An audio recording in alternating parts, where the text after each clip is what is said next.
when an arrogant billionaire mocked a simple janitor saying, "If you play that piano, I'll marry you." She had no idea she was about to experience the biggest shock of her life. What happened that night changed everything forever, and you won't believe how this story ends. The city glittered below Bruna Santiago's penthouse, a sprawling monument to her wealth. Glass towers reflected neon lights, the hum of traffic drifting upward like a distant symphony. Inside, Bruna's apartment was a world of perfection. Marble floors that shone like mirrors, velvet sofas, and walls adorned with rare art that could make a museum curatorial team weep with envy. But tonight, amidst the luxury, she felt nothing. Her guests laughed, their voices polished and rehearsed, carrying the same hollow amusement that Bruna had grown tired of over the years. Billionaires exchanged numbers, whispered about deals, and posed for photographs, each trying to outshine the other with subtle displays of wealth. Champagne glasses clinked, the faint scent of expensive perfume mingling with the aroma of hors d'oeuvres. It was all so predictable. Bruna leaned against the gleaming grand piano, a glass of champagne dangling from her fingers.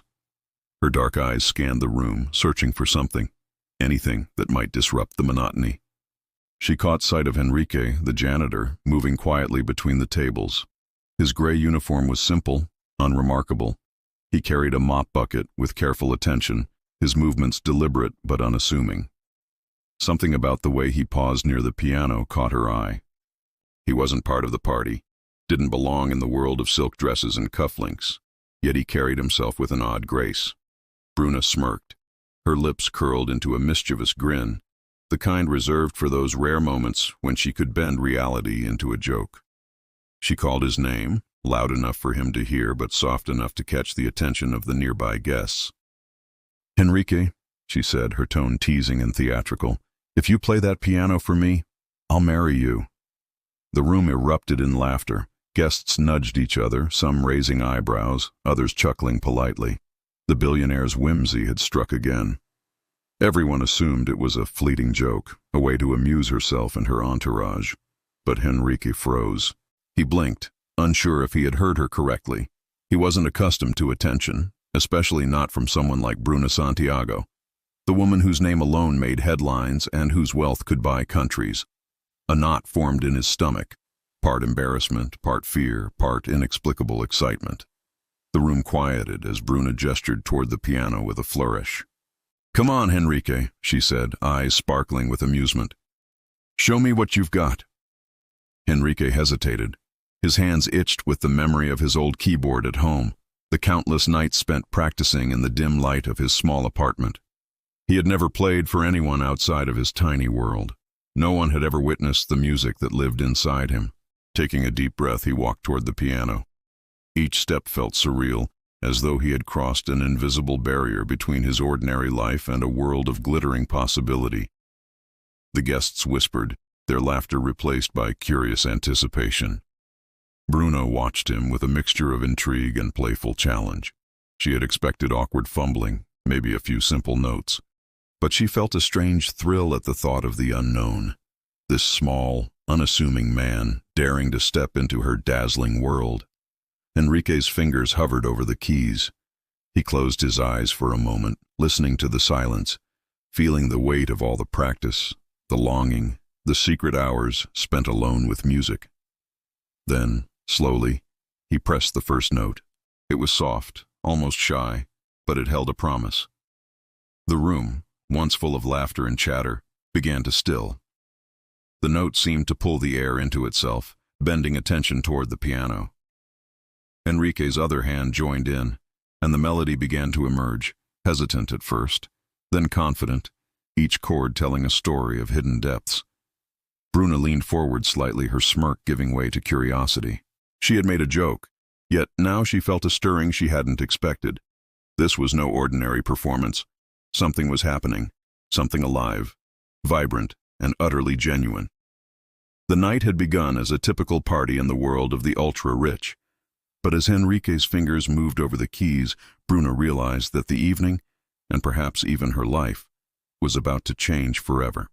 Enrique's fingers trembled slightly as they hovered above the piano keys.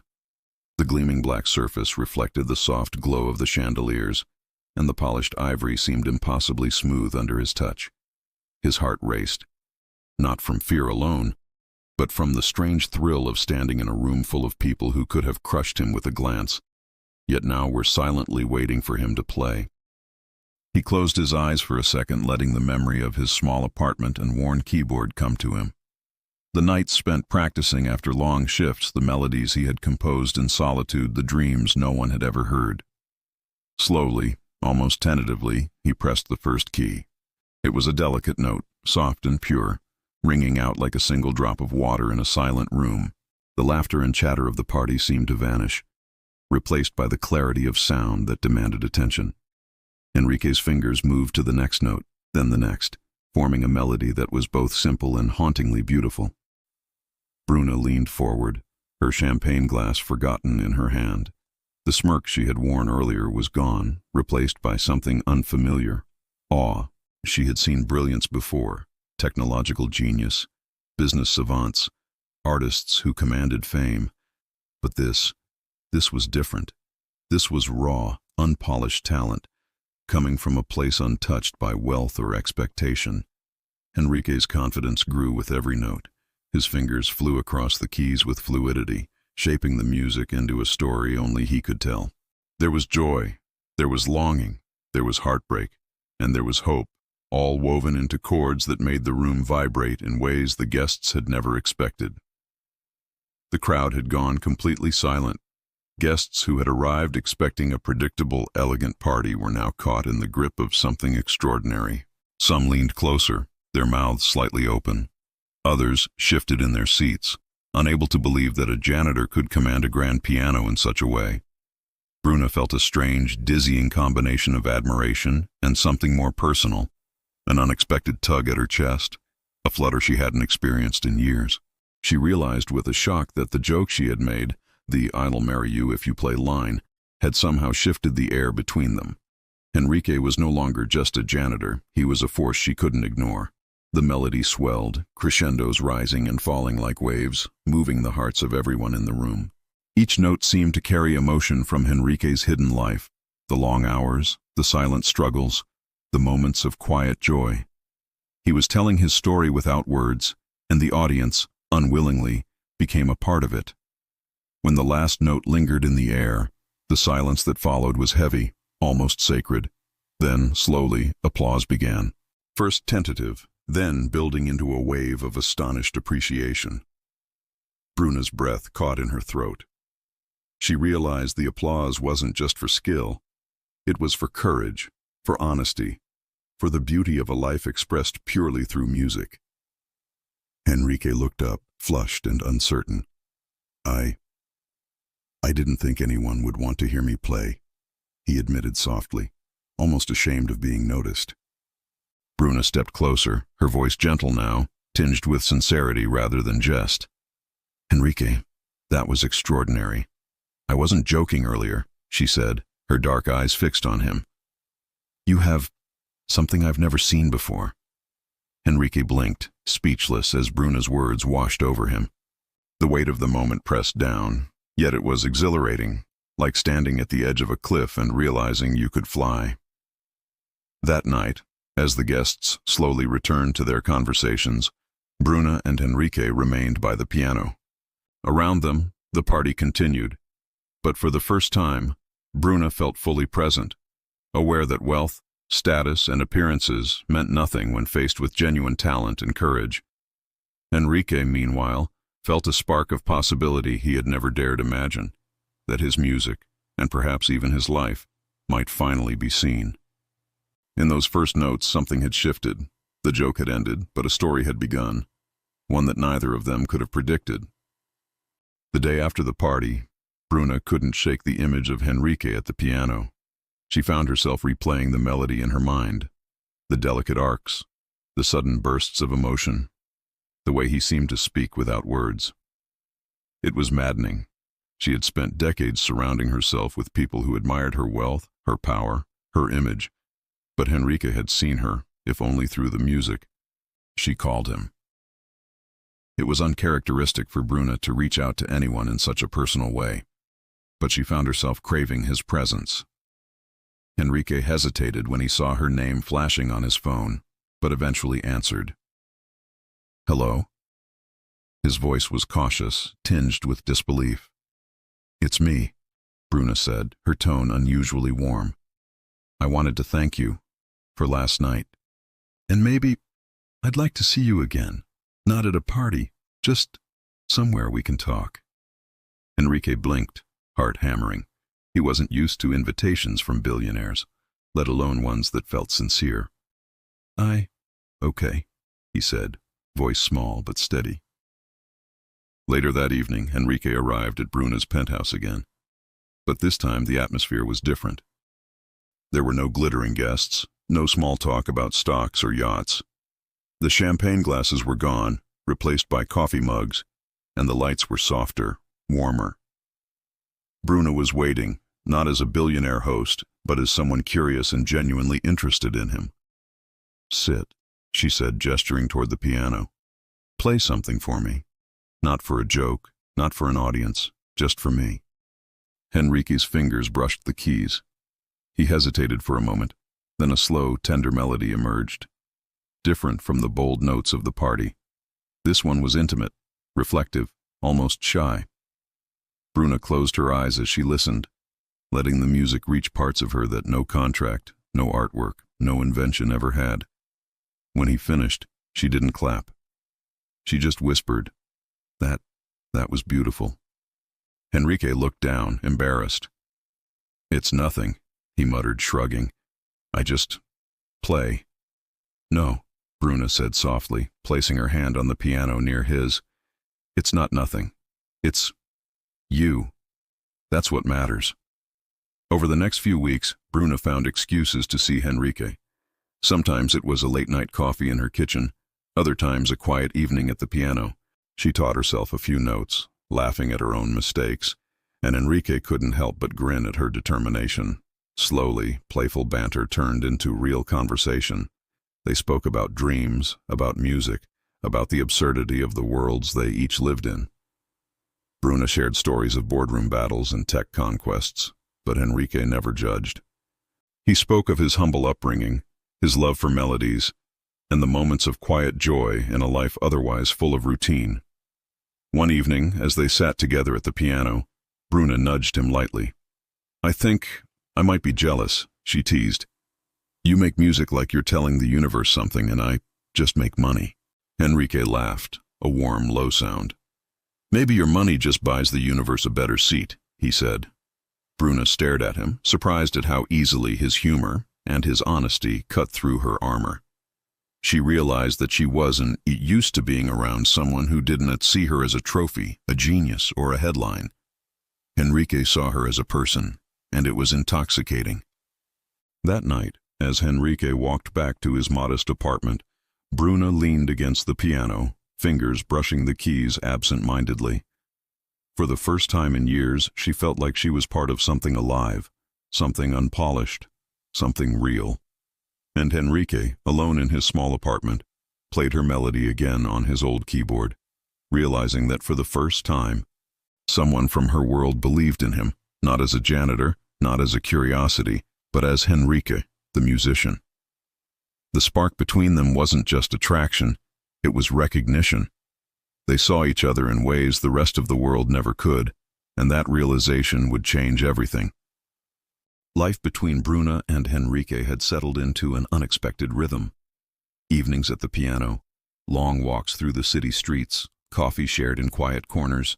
They existed in a world of their own making, separate from the glittering chaos of Bruna's billionaire life. But the outside world had a way of intruding, no matter how carefully they tried to protect their bubble. It started subtly. Bruna's assistant, usually polite and professional, dropped hints.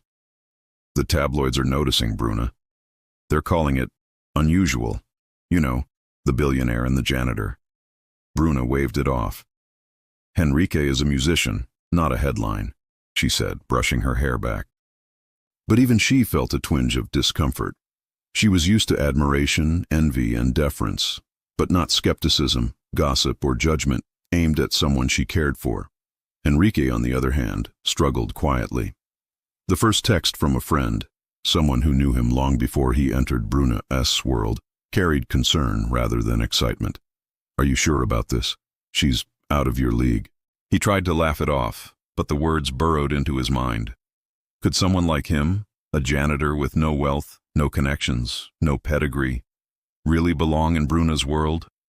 The thought of being judged, of being laughed at behind closed doors, made him hesitate in ways he hadn't expected.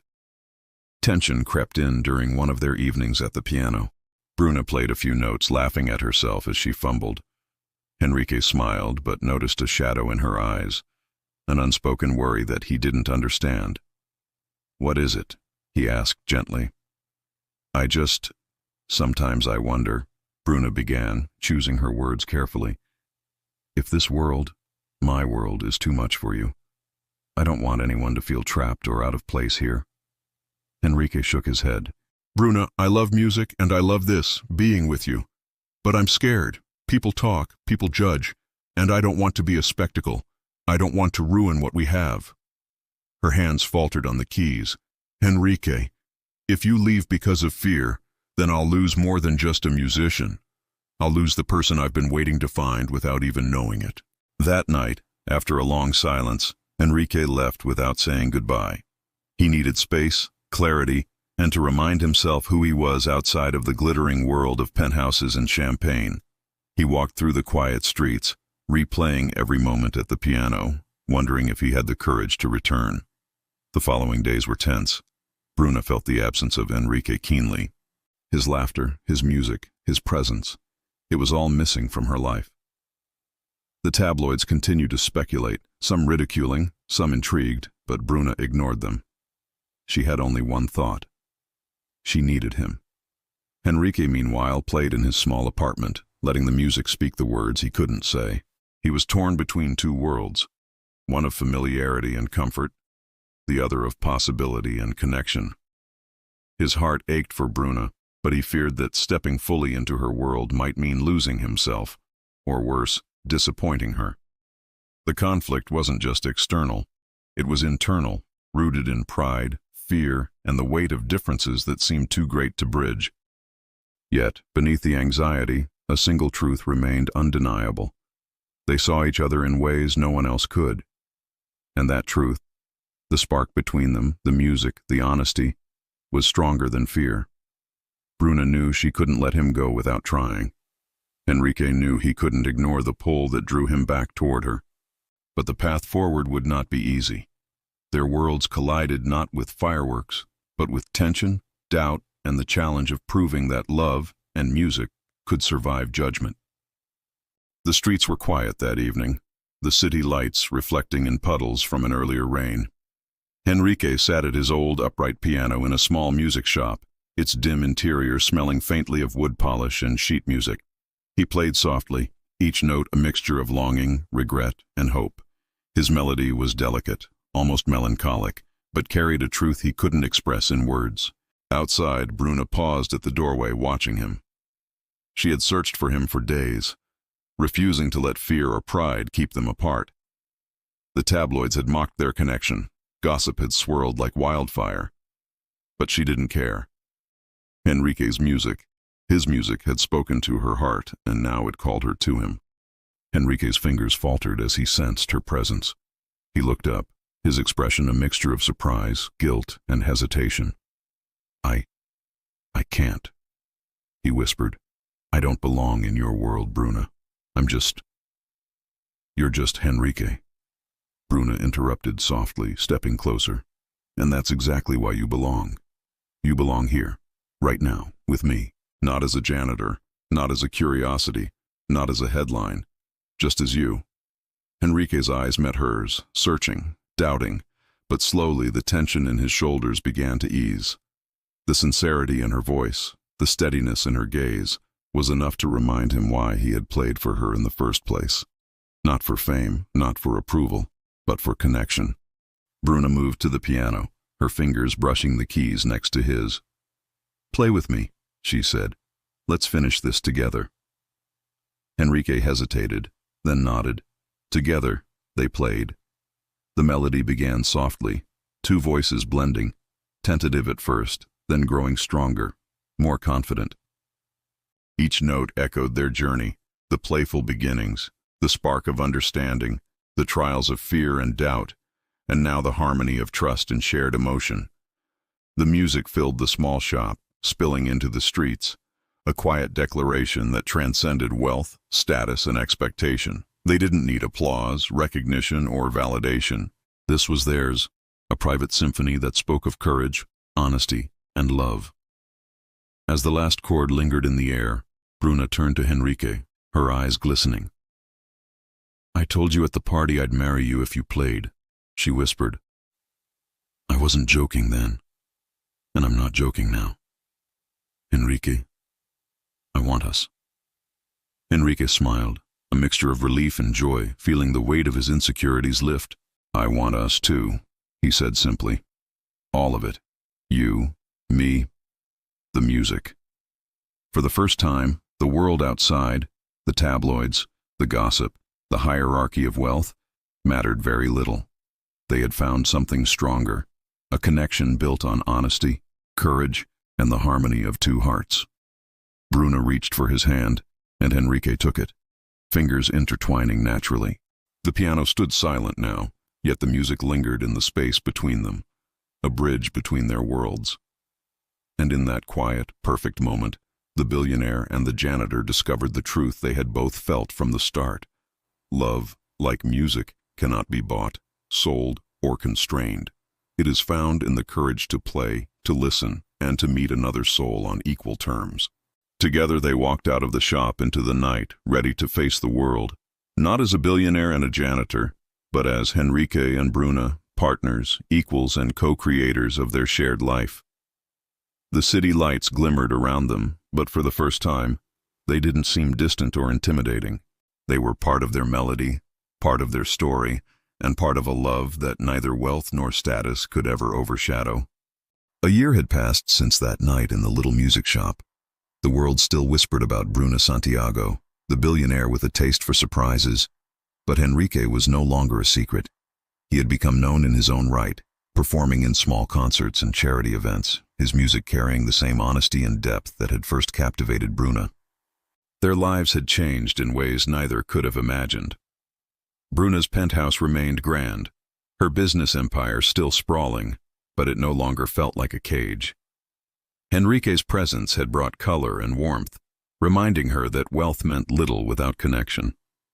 They spent mornings together, Henrique at the piano, Bruna reading beside him. Afternoons were for wandering the city streets, sharing quiet conversations over coffee, laughing at absurdities, or simply watching the world move around them. Evenings were reserved for music, where they played duets, sometimes clumsy, sometimes perfect, always alive. One late afternoon, as sunlight streamed through the windows and dust motes danced in golden beams, Bruna watched Henrique play a melody he had composed just for her. The notes rose and fell like the ebb and flow of their journey, tender and joyful, full of memories and promise. "You know," Bruna said softly, "I never expected a joke to change my life." Henrique smiled without looking up. "Neither did I," he replied. "But I'm glad it did." Bruna leaned against him, resting her head lightly on his shoulder. Outside, the city hummed as always, indifferent and vast. Yet inside, the piano's music filled the room, a world they had built together. And in that music, in that harmony, they found something eternal, the understanding that love, courage, and honesty create a melody far more powerful than wealth, status, or expectation ever could. Their story, like their music, continued, improvised, unpredictable, and beautiful.